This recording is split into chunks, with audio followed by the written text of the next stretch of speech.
વડોદરા શહેરના સરદાર ભુવનના ખાંચામાં પાર્કિંગ મુદ્દે બબાલ થયા બાદ હત્યાની ઘટનાને લઈને વડોદરા કોર્પોરેશન એક્શનમાં આવી ગયું છે।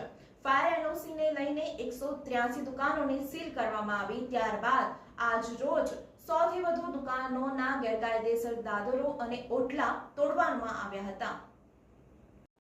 વડોદરા શહેરની મધ્યમાં આવેલા સરદાર ભુવનના ખાંચામાં 183 દુકાનોને સીલ માર્યા બાદ તેને પુનઃ શરૂ કરવામાં આવેલી ગઈકાલે ભાજપમાં થયેલી ભાંજગડ બાદ આજે સવારથી વડોદરા કોર્પોરેશન દ્વારા માપણી શરૂ કરતા વેપારીઓએ ગેરકાયદેસર દાદરા અને ઓટલાના દબાણો કર્યા હતા તે તોડવાની શરૂઆત કરી હોવાનું જાણવા મળી રહ્યું છે।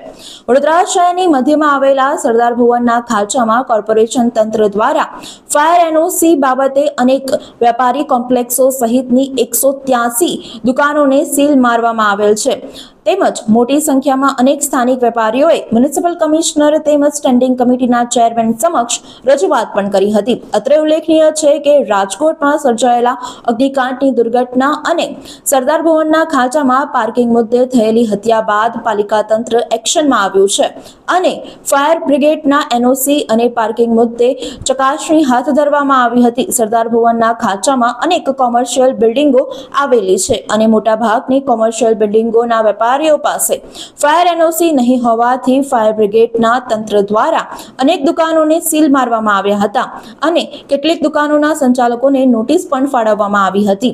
જો કે આ વિસ્તારમાં મોટાભાગના તમામ દુકાનદારો અને કોમર્શિયલ કોમ્પ્લેક્સના દુકાનદારોએ રોડ રસ્તાની જગ્યામાં ગેરકાયદે દબાણો ઓટલા અને દાદર બનાવી દીધા છે ત્યારે પાલિકા દ્વારા ગેરકાયદેસર દબાણો દૂર કરવામાં આવ્યા હતા।